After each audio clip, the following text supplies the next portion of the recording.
Darshan picture ನೋಡ್ದಂಗ್ ನೋಡ್ಬಿಟ್ಟು ಕುತ್ತಿಗೆ ಕುಯ್ದಾಕ್ಬಿಟ್ರೆ ದೊಡ್ಡಮ್ಮಂದು. ಇವತ್ತಿನ ದಿವಸ ನನಗೆ ಡೌಟ್ ಏನು ಅಂತಂದ್ರೆ ಸರಿಯಾಗಿರೋದೇ ತಪ್ಪೇನೋ ಅಂತ. ಟ್ರೂ ಕಾಪಿ ಅಲ್ಲಮ್ಮ, ಕನ್ನಡ ಬರೋದಿಲ್ಲ ನಿಮ್ಗೆ, ಇಂಗ್ಲಿಷ್ ಅಲ್ಲಿ ಹೇಳಾಯ್ತು, ಕನ್ನಡ ಆಯ್ತು, ಇನ್ಯಾವ ಭಾಷೆ ಬೇಕು? ಅಲ್ಲಿ ಕಂಪ್ಲೇನೆಂಟ್ ನ ಪಾರ್ಟಿ ಮಾಡ್ಬೇಕು, ಸೆಕೆಂಡ್ ರೆಸ್ಪಾಂಡೆಂಟ್ ಅಂತ ಮಾಡಿಲ್ಲ ತಾವು. ಅದನ್ನ ಮೊದಲನೇ ಸರ್ತಿ ಅಬ್ಜೆಕ್ಷನ್ ಹೇಳಿದ್ದಾರೆ, ಇದುವರೆಗೆ ತನಕ ಮಾಡಿಲ್ಲ. I'll dismiss it. Why should I? ತಿರ್ಗಾ ಅದನ್ನೇ ಹೇಳ್ಬೇಡಮ್ಮ ಎಂಡ್ ಆಫ್ ದಿ ಡೇ ಅಂತ. ಅದ್ ಮಾಡಕ್ಕಾಗಲ್ಲ ಎಂಡ್ ಆಫ್ ದಿ ಡೇ ನಲ್ಲಿ. ಹೋಗಿ ನಿಮ್ ಸೀನಿಯರ್ ಕರ್ಕೊಂಬನ್ನಿ, ಹೇಳಿದ್ರೆ ಅವ್ರಿಗೆ ಅರ್ಥ ಆಗೋದಿಲ್ಲ. ಓದ್ಸತಿನ್ನು ಹಂಗೆ ಹೇಳ್ಬಿಟ್ಟು ಹಂಗೆ ವಾಪಸ್ ಬರ್ಲಿಲ್ಲ ನೋಡಿ, ಅದಕ್ಕೆ morning session somebody prayed time and did not have the courtesy to come back in the afternoon session in this case. I know it. Correct ಅಮ್ಮ, ಬಂದು ಇನ್ನೊಂದ್ಸತಿ ಹೇಳ್ಬೇಕಲ್ಲ. ಇನ್ನೊಬ್ರು ಕೊಲೀಗರು ಬಂದಿದ್ರು, ಬೆಳಗ್ಗೆ ಹೋದ್ರು, ಏನಾದ್ರು ಮಾಡ್ಕೊಳ್ಳಿ ಅನ್ನೋ ಧೋರಣೆ ಮೇಲೆ ಅಪಾಲಜೈಸ್ ಏನ್ ಮಾಡ್ಬೇಕು? ತಗೊಂಡು ವಜಾ ಮಾಡಿಟ್ರೆ ತಾನಾಗಿ ಅಪಾಲಜಿ ಸರಿ ಹೋಗುತ್ತೆ. Another colleague at come, all right ಬರ್ಲಿ, ಆಮೇಲೆ ನೋಡ.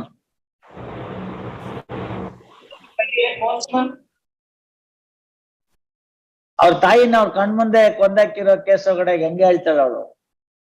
ತಿಳ್ಕೊಂಡಿರೋದು ಅಷ್ಟೇ ಅಲ್ಲ, ಒದ್ದಿದ್ದಾಯ್ತು ಇವಳಿಗೆ. ನೈಟಿ ಹರಿಯೋದು, ಒದಿಯೋದು ನೋಡ. It's all for them to work out. No, ಯಾವ್ದೋ ಇಷ್ಟು ಮನೆ ಮುಂದೆ ಸಿಮೆಂಟ್ ಬೀಳ್ತು ಅಂತ ಜಗಳಕ್ಕಾದ್ರೆ ಕೊಲ್ಲೆ ಮಾಡಕ್ ಬಂದ್ಬಿಟ್ರೆ ಏನ್ ಅರ್ಥ? ಇವತ್ತಿನ ದಿವಸ ನನಗೆ ಡೌಟ್ ಏನು ಅಂತಂದ್ರೆ ಸರಿಯಾಗಿರೋದೇ ತಪ್ಪೇನೋ ಅಂತ. ಅಲ್ಲಿ ಪಾವಗಡ ಪ್ರಕಾಶ್ ರಾವ್ ಅಂತ ಬರ್ತಾರೆ, ನೋಡಿದ್ದೀರಾ? ಅವರು ರಾಮಾಯಣ ಹೇಳ್ತಾರೆ, ತುಂಬಾ ಚೆನ್ನಾಗಿ ಹೇಳ್ತಾರೆ. ಈಗ ಒಂದ್ ವಾರದ ದಿವಸ ಎಲ್ಲ ಒಂದ್ ಕಡೆ ರಾಮಾಯಣ ಹೇಳಿದ್ರು. ಒಬ್ಬ ಎದ್ದ, 7 ದಿನ ಬಂದಿದ್ದ, ಬಹಳ ಸೂಕ್ಷ್ಮವಾಗಿ ಕೇಳಿದ ರಾಮಾಯಣನ್. ಗುರುಗಳೇ ಅಂದ, ಹೇಳಪ್ಪ ಅಂದ್ರು. ನಮಗೊಂದು ಮೂಲಭೂತವಾದ ಸಂಶಯ ಅಂದ. ಎಲ್ಲ ಇವನ ವಾರ ಪೂರ್ತಿ ರಾಮಾಯಣ ಕೇಳಿ ಮೊದಲನೇ ದಿನನೇ ಸಂಶಯ ಹೇಳ್ಬೇಕು, ಇನ್ನೇನು ಎಲ್ಲ ಮುಗ್ದೋದ್ಮೇಲೆ ಕೇಳ್ತಾನಲ್ಲ ಅಂತ. ಆಯ್ತಪ್ಪ ಕೇಳು. ವಾರ ಪೂರ್ತಿ ರಾಮಾಯಣ ಕೇಳ್ದ. ಹೌದಪ್ಪ ನೋಡ್ದೆ, ತುಂಬಾ ಇಂಟ್ರೆಸ್ಟಿಂಗ್ ಆಗಿ ಕೇಳ್ತಾ ಇದ್ದೀನಿ ನೀನು. ನಂಗೆ ಒಂದು ಮೂಲಭೂತವಾದ ಸಂಶಯ ಇನ್ನೂ ಕಾಡ್ತಾ ಇದೆ ಅಂದ. ಆಯ್ತಪ್ಪ ಅದನ್ನೇ ಹೇಳು, ಮೂಲಭೂತ ಅಂತ ಸತ್ಯ ಹೇಳ್ತೀಯ ಅಂತ. ರಾಮ ರಾಕ್ಷಸನೋ ರಾವಣ ರಾಕ್ಷಸನೋ ಅಂತ.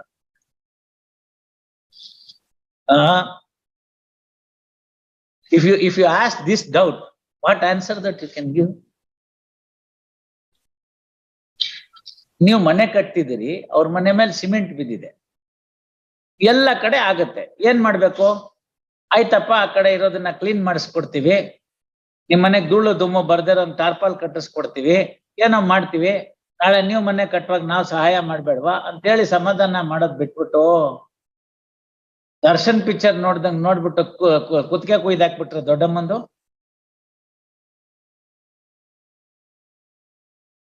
This is the direct effect of what the media is doing. ಅಲ್ಲಿ 4 ಕಾಣಿ ಕೊಟ್ಟಿರ್ತಾರೆ ಆಕ್ಟ್ ಮಾಡು ಅಂತ. ಆ ಸೀನ್ ಮುಗಿದ್ಮೇಲೆ ಅವಳು ಎದ್ದೋಗ್ತಾಳೆ, ಇವನ್ ಪಾಟಿಗೆ ಇವನ್ ಈ ಕಡೆ ಬರ್ತಾನೆ. ನಿಜ ಜೀವನದಲ್ಲಿ now this Manoj has to be there in the jail for 10 years. By the time he is released from the jail, ಅವ್ರ ಮನೆ ಮುಂದೆನೆ ಫ್ಲೈಓವರ್ ಬಂದ್ಬಿಟ್ಟಿರುತ್ತೆ ಮೈಸೂರಿನಲ್ಲಿ, with the speed with which the Mysore is developing. ಎಲ್ಲ ಚಿಕ್ಕ ವಯಸ್ಸಿನಲ್ಲಿ ನೋಡಿ ಸಂಯಮ ಕಳಿಸ್ಬೇಕು ಮಕ್ಕಳಿಗೆ. ಏನು ಓದಿಲ್ಲ, ಏನು ಕಥೆ ಇಲ್ಲ, ಕೈಗೆ ಬಂದಿದ್ದು ಹುಡುಗ ಇವಾಗ ಜೈಲಿಗೆ ಸೇರ್ಕೊಂಡ್ಬಿಟ್ಟ ಅಂತಂದ್ರೆ, ಮನೆಯವ್ರ ಅಷ್ಟನ್ನು ಜೈಲ್ ಒಳಗಡೆ ಇದ್ದಾರೆ ಅಂದ್ರೆ, ಯಾರು ಲಕ್ಷ್ಮೀ ಇನ್ನೋರ್ಗೊಬ್ಬರಿಗೆ ನಟರಾಜನ್ ಸಾಹೇಬ್ರು ಬೇಲ್ ಕೊಟ್ಟಿದ್ದಾರೆ. ಅದನ್ನ ಕೊಡುವಾಗ್ಲೇನೆ ಅದೆಲ್ಲ ನೋಡಿ ಬರ್ದಿದ್ದಾರೆ. ನಾನು ಅದನ್ನ ನೋಡನೆ ರೆಡಿ ಮಾಡಿ ಇಟ್ಕೊಂಡು ಈಗ ಹೇಳಕ್ ಹೊರಟಿದ್ದೀನಿ. ಒಬ್ಬೊಬ್ಬರಿಗೆ ಯಾರಿಗೋ ಕೊಡ್ತಾರೆ ಆ ತರದ್ದು. Now the problem is that no unfortunate situation. ತಾವು ಬಹಳ ಹಿರಿಯರಿದ್ದೀರಿ, ಸಾಕಷ್ಟು ಅನುಭವಸ್ಥರಿದ್ದೀರಿ, ಬೇಕಾದಷ್ಟು ಈ ತರ ಪ್ರಕರಣಗಳನ್ನ ನೋಡ್ತೀರಿ. ಫಿಲ್ಮ್ ಸೀರೀಸ್ ಅಂತಕ್ಕೆ they have taken away life of a lady. ನಾಳೆ ನೀವು 4 ಮನೆ ಕಟ್ಕೊಟ್ರು ವಾಪಸ್ ಬರುತ್ತಾ ಜೀವ? Gone is gone, you see, and there is no remorse at all. That is the problem. Yes. Next case kodama. Your Lordship, Pass out. serial number 48. Yes, madam. Yes, madam. Your Lordship, Yes. Your Lordship, serial number 48. ಹೌದಮ್ಮ ಹೇಳಿ. ಕೇಳಿಸ್ತಿದೆ ಹೇಳಮ್ಮ. I appear on behalf of CH Anna. ಆ car ಬಿಟ್ಟು ಇಳಿದ್ರೆ ಎಲ್ಲ ಸರಿ ಹೋಗುತ್ತೆ. ಕಾರಲ್ಲಿ ಕೂತ್ಕೊಂಡ್ರೆ ಹಿಂಗೆ ಸಿಗ್ನಲ್ ಬರಲ್ಲ. Pass over.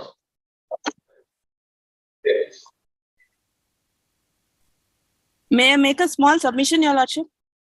ಪಾಸ್ ಓವರ್ ಆಗಿದೆ ಬನ್ನಿ. Yes. One submission, Your Lordship. ಎಸ್. What is your good name? ಎಷ್ಟು ಕೇಸಲ್ಲಿ ಇದೀರಿ ಸೂರ್ಯಂಬೈಲ್ ಅವರೇ? ಇದಲ್ಲಲ್ಲ, ಇದು ಬಿಟ್ಟು ಇನ್ನು ಎಷ್ಟು ಕೇಸಲ್ಲಿ ಸಿಕ್ಕಾಕೊಂಡಿದ್ದೀರಿ ನೀವು? ಬರಿಬೇಕಲ್ಲ ನೀವು, ಅವೆಲ್ಲ ಬರ್ದಿಲ್ವಲ್ಲ. ನಾನು ನನ್ನ ಉದ್ಯೋಗವೇ ಡ್ರಗ್ ಮಾರುವುದು, ಜನರನ್ನು ಹಾಳು ಮಾಡುವುದು ಅಂತ ಬರಿಬೇಕಲ್ಲ ನೀವು. ಬರ್ದಿಲ್ವಲ್ಲ ಅದನ್ನ. ಬರಿದಿದ್ರೆ ಏನ್ ಮಾಡೋದು? ಬರಿದಿದ್ರೆ ಏನ್ ಮಾಡೋದು ಇವ್ರೆ? ಇನ್ನ ಹಳೆ ಕೇಸಲ್ಲೆಲ್ಲ ಎಷ್ಟಪ್ಪ quantity? You file your objections mister. File your objections. ಇಟ್ಕೊಳ್ಳಿ, ಇದು ಮೆಮೊ ಹಾಕಿ ತಗೊಳ್ಳಿ ಅದನ್ನು. Counsel for learned HGP seeks time to file objection. Release this matter on 24/3. Hanmantraya, pass over. Your Lordship, I appear on behalf of CH Hanmantraya. MG ಹೇಳ್ಬೇಕಲ್ಲ. as senior's colleague, Mrs. Gayatri's husband has demised. Senior is taking Boys. All right. On behalf of Hanmantraya time parade, release this matter on 28/3. ಹಿಂದಿಂದನು ಅವತ್ತೇ ಮಾಡ್ಬಿಡು. ಹಿಂದಿಂದನು ಅದೇ ತಾನೇ ಕೇಳೋದು. Yes, Your Lordship. Serial number 48ಕ್ಕೂ ಅದನ್ನೇ ಮಾಡ್ಬಿಡಮ್ಮ. 28/3. 72 also, Your Lordship. 72 also. Yes, Your Lordship. May I ಮುಂದಿನ request? ಸರ್ತಿ ಏನೋ time ಕೊಡೋದಿಲ್ಲ. ಏನೇ ಆದ್ರೂ ನೀವು ಆರ್ಗ್ಯುಮೆಂಟ್ ಮಾಡ್ಬೇಕು. Please, Your Lordship. ಅರ್ಜೆಂಟ್ ಆಗ್ತಿರೋದು ನನ್ ಮುಂದೆ. 24th of this month, Your Lordship. 28th ಅಮ್ಮ. Much obliged. Await